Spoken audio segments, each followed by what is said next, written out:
Guys imagine कीजिए आप कहीं पर 500 रुपये इन्वेस्ट करते हैं और इन्वेस्ट करने के बाद आप उसे लगभग 10 सालों के लिए छोड़ देते हैं। अब 10 सालों के बाद जब आप उसे वापस से चेक करते हैं तो उन 500 रुपये की वैल्यू 30 से 40 करोड़ रुपए हो जाती है। अब हो सकता है आपको शायद ये लग रहा हो कि ये तो सिर्फ एक फिल्मी बात है, ऐसा सच में थोड़ी ना हो सकता है। बट गाइज ये एक रियलिटी है और उस इन्वेस्टमेंट सोर्स का नाम है बिटकॉइन। 2010 में एक बिटकॉइन की कीमत थी 0.08 यूएस डॉलर, यानी कि इंडिया के हिसाब से सिर्फ 5 से 7 रुपए। बट आज मई 2021 में एक बिटकॉइन की कीमत है 56,144 यूएस डॉलर्स, यानी कि इंडियन रुपीज़ में अगर इसको कन्वर्ट करा जाए तो ये हो जाते हैं लगभग 41 लाख रुपए, जो कि एक बहुत ही बड़ा अमाउंट है। तो आखिर ऐसा क्या था बिटकॉइंस में जो इतने कम टाइम में इसमें इतनी तेज़ी से उछाल आया? ये सब जानने के लिए हमें सबसे पहले ये जानना होगा कि बिटकॉइंस आखिर है क्या और इसकी शुरुआत कहाँ से हुई। So let's begin. तो देखिए, जिस तरह रुपीज़ इंडिया की करेंसी है, डॉलर यूएस की करेंसी है, रियाल सऊदी अरेबिया की करेंसी है, ठीक उसी तरह बिटकॉइन सबसे पहली करेंसी है क्रिप्टो करेंसी की। क्रिप्टो करेंसी एक वर्चुअल करेंसी है। इसको ना तो कोई छू सकता है और ना ही कोई देख सकता है। इसको सिर्फ ऑनलाइन ट्रांजैक्शंस के लिए ही इस्तेमाल किया जाता है। और एक बहुत बड़ी चीज़ जो कि क्रिप्टो करेंसी के इस बिटकॉइन को और भी ज़्यादा यूनिक बनाती है वो ये है कि ये डिसेंट्रलाइज्ड करेंसी है। मतलब ना तो इस पर किसी भी बैंक का और ना ही किसी गवर्नमेंट का कंट्रोल है। तो ये 500 और 1000 के नोटों की तरह कभी बैन नहीं होने वाले। बिटकॉइन का इस्तेमाल आप ऑनलाइन पेमेंट या फिर किसी भी तरह की ट्रांजैक्शन करने के लिए भी कर सकते हैं। अब क्योंकि यहाँ पर कोई भी बैंक इन्वॉल्व नहीं है तो bitcoin peer to peer network base पर काम करता है, यानी कि एक दूसरे के बीच हम बिना किसी क्रेडिट कार्ड या फिर बिना किसी डेबिट कार्ड के बहुत आसानी से ट्रांजैक्शन कर सकते हैं। और जिस तरह बाकी बैंक्स में लेन देन करते वक्त उन सारी ट्रांजैक्शंस का डेटा आपके बैंक में सेव होता रहता है, ठीक उसी तरह जब भी आप बिटकॉइन के थ्रू कोई ट्रांजैक्शन करते हैं तो उसका भी सारा डेटा एक पब्लिक लेजर में रिकॉर्ड होता है, जिसको ब्लॉकचेन कहा जाता है। ये कुछ ऐसा ही है जैसे बैंक में ट्रांजैक्शन करने के बाद आपके उस बैंक की पासबुक के अंदर एंट्री होती है। यहाँ पर आपका शुरू से लेके अब तक का सारा डेटा मौजूद होता है। एंड दूसरी बहुत ही इंटरेस्टिंग बात, अगर आज आप 50 रुपये रख कर कहीं भूल जाते हैं और 10 सालों के बाद जाकर आपको याद आता है कि वो 50 रुपये आपने वहाँ रखे थे, तो 10 सालों के बाद भी आपको सिर्फ 50 रुपये ही मिलेंगे। इनफैक्ट ये भी हो सकता है कि इन्फ्लेशन की वजह से उन 50 रुपयों की वैल्यू भी 10 से 20 रुपये ही रह जाए। बट बिटकॉइन इससे बहुत अलग है और इसका एग्जाम्पल तो मैंने आपको शुरू में ही दे दिया। आज एक बिटकॉइन की कीमत लगभग 41 लाख रुपए है। बट अगर हम इसको पिछले साल से कंपेयर करें तो मई 2020 यानी कि ठीक एक साल पहले इसकी कीमत 7,06,000 की थी। मतलब एक साल में ही इसकी कीमत 7 टाइम्स इंक्रीज हो गई है। एंड ऑब्वियसली आगे भी इसी तरह इंक्रीज होती रहेगी। अब आप में से कुछ लोगों के माइंड में शायद ये चल रहा होगा कि एक करेंसी की वैल्यू आखिर इंक्रीज या फिर डिक्रीज कैसे हो सकती है, उसकी वैल्यू तो हमेशा वही होती है जो उस पर लिखा हुआ होता है। बट गाइज इसके पीछे एक बहुत ही इंटरेस्टिंग फैक्ट है।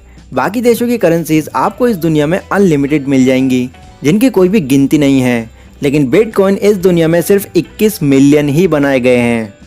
और इसके रेट्स इंक्रीज या फिर डिक्रीज क्यों होते हैं ये मैं आपको एक एग्जाम्पल के थ्रू समझाता हूँ। इस कागज़ के नोट की कीमत सिर्फ 50 रुपये क्यों है? क्योंकि गवर्नमेंट ने सिग्नेचर करके हमें यह भरोसा दिलाया हुआ है कि इसकी वैल्यू सिर्फ इतनी ही है और फ्यूचर में भी यही रहेगी। बट बिटकॉइन में तो गवर्नमेंट का कोई इन्वॉल्वमेंट ही नहीं है, तो इसीलिए यहाँ पर सारा खेल डिमांड एंड सप्लाई का चलता है। अब आप लोग मेरी इस टॉपिक पर वीडियो देख रहे हैं और वीडियो खत्म हो जाने के बाद हो सकता है आप लोगों के मन में भी इसको खरीदने का डिज़ायर पैदा हो जाए और आप उस पर रिसर्च करना शुरू भी कर दें। अब आपके जैसे और भी हज़ारों लोग ऐसे होंगे जो आपकी तरह ही बिटकॉइंस को ख़रीदना चाह रहे होंगे। तो इतने सारे लोग अगर एक साथ उसको ख़रीदना चाहेंगे तो उसकी डिमांड बढ़ जाएगी और डिमांड बढ़ने से क्या होता है, रेट्स अपने आप ही इंक्रीज़ होते चले जाते हैं। एंड उस वक्त लोग कितनी भी कीमत देने के लिए तैयार रहते हैं। एंड यही सब पिछले 5-10 सालों से चलता आ रहा है। अब ऐसा नहीं है कि अगर आपको बिटकॉइन में अपना पैसा इन्वेस्ट करना है तो आपको 41 लाख रुपए ही देने होंगे। अगर आप इतना पैसा अफोर्ड नहीं कर पा रहे हैं तो आप बिटकॉइन का एक छोटा सा हिस्सा भी खरीद सकते हैं, जिसको सातोशी कहा जाता है। जिस तरह 1 रुपये के अंदर 100 पैसे होते हैं, ठीक उसी तरह एक बिटकॉइन के अंदर 100 मिलियन सातोशीज होते हैं। आप अपने हिसाब से जितने मर्जी चाहे सातोशीज खरीद सकते हैं।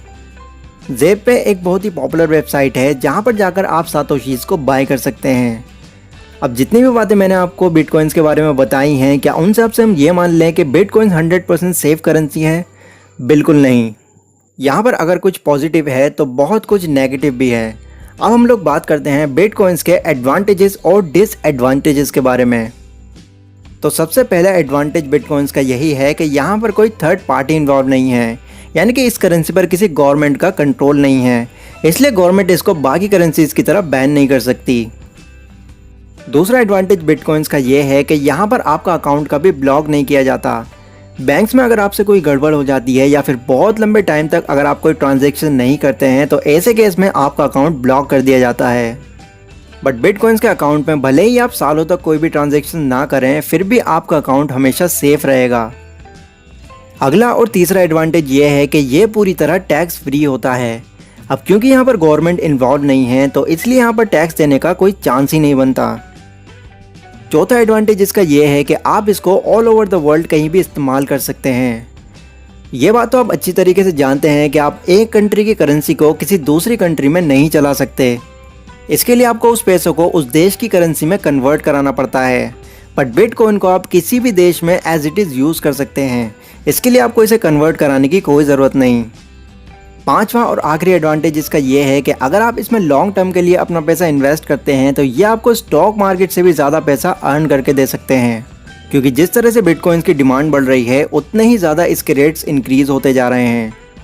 आज एक बिटकॉइन की कीमत 41 लाख रुपए है। अब हो सकता है अगर आप कुछ दिन बाद इस वीडियो को देख रहे हैं तो इस वक्त एक बिटकॉइन की कीमत और ज़्यादा इंक्रीज़ हो गई हो, क्योंकि इसके रेट्स दिन ब दिन बढ़ते ही जा रहे हैं। अब फाइनली हम लोग बात करते हैं बिटकॉइंस के डिसएडवांटेजेस के बारे में, जो जानना आपको बहुत ज़रूरी है। तो पहला और सबसे बड़ा डिसएडवांटेज इसका ये है कि अगर आप किसी वजह से अपने अकाउंट का पासवर्ड भूल जाते हैं तो समझ जाइए आप अपने सारे बिटकॉइंस लॉस कर चुके हैं। यहाँ पर आप अपना पासवर्ड कभी भी रिकवर नहीं कर सकते, इसलिए पहला ही पासवर्ड आपको बहुत ध्यान से पुटअप करना होता है। दूसरा डिसएडवांटेज है इसका कंट्रोल। अब ये तो मैंने आपको बता ही दिया कि इस पर गवर्नमेंट का किसी भी तरह का कोई भी कंट्रोल नहीं है और ना ही इसकी किसी भी करेंसी की तरह कोई फिक्स वैल्यू है। तो जिस तरह से डिमांड बढ़ने पर इसके रेट्स इंक्रीज होते हैं, ठीक उसी तरह डिमांड के घट जाने पर इसके रेट्स डिक्रीज भी हो सकते हैं। इसलिए ग्रीड में अगर अपना बहुत सारा पैसा इन्वेस्ट करने से पहले एक बार ज़रूर सोच लें। बेहतर होगा अगर आप इसमें अपना उतना ही पैसा इन्वेस्ट करें जिन पैसों की आपको ज़्यादा टाइम तक ज़रूरत ना हो। तीसरा डिसएडवांटेज इसका यह है गाइस कि आपको यहाँ पर कभी रिफ़ंड नहीं मिलता। हम किसी भी ऑनलाइन शॉपिंग प्लेटफॉर्म पर जब कोई प्रोडक्ट ऑर्डर करते हैं और गलती से अगर हमें कुछ और डिलीवर हो जाता है तो उस केस में हम उस प्रोडक्ट को कैंसिल करके अपना रिफ़ंड ले सकते हैं। बट गाइज अगर आप बिटकॉइन के थ्रू कोई प्रोडक्ट ऑर्डर करते हैं और डिलीवर आपको कुछ और हो जाता है तो उस केस में आप रिफ़ंड नहीं ले सकते। इसके अलावा अगर आप गलती से किसी और के एड्रेस पर भी बिटकॉइन सेंड कर देते हैं तो यहाँ पर भी आपको अपना रिफ़ंड नहीं मिलने वाला।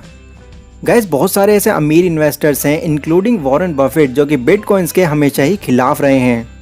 उनका ये मानना है कि बिटकॉइन सिर्फ एक मिराज है जो कभी भी आपकी आंखों के सामने से गायब हो सकता है। वहीं कुछ अमीर लोग ऐसे भी हैं जो आज भी बिटकॉइन जैसी करेंसी को सपोर्ट करते आ रहे हैं और इसमें सबसे बड़ा नाम एलॉन मस्क का है। तो अलग अलग लोगों की बिटकॉइन को लेकर अलग अलग थिंकिंग बनी हुई है। अब ये सारी बातें जान लेने के बाद आप बिटकॉइन के बारे में क्या सोचते हैं ये आप लोग मुझे कमेंट करके ज़रूर बताएं। तो ये वीडियो गाइस आज की हमारी यहीं तक थी। पसंद आई तो लाइक और शेयर ज़रूर करें।